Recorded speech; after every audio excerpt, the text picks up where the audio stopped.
The fundamentals of sex meaning. There's a wide range of sexual behaviors, from arousal through climax.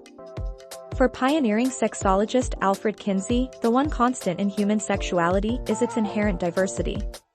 The human fascination with sexuality might be seen as an innate drive, necessary for the continuation of the human race. Despite the fact that sexual desire fluctuates from person to person based on factors like stress and the quality of their romantic partnerships, it is often a gateway to deeper connections with others, more fulfilling relationships, and even personal development and recovery. There are a wide variety of motivations for engaging in sexual activity, including the need to satisfy basic human needs, the need to feel desirable or beautiful, the pursuit of intimacy, and the desire to please a loved one. When it comes to communicating with one another, sex might be one of the trickiest topics. Since both bodies and interests evolve throughout time, almost everyone faces sexual difficulties at some point in their lives. Therefore, honesty is crucial for a fulfilling relationship, both now and in the future.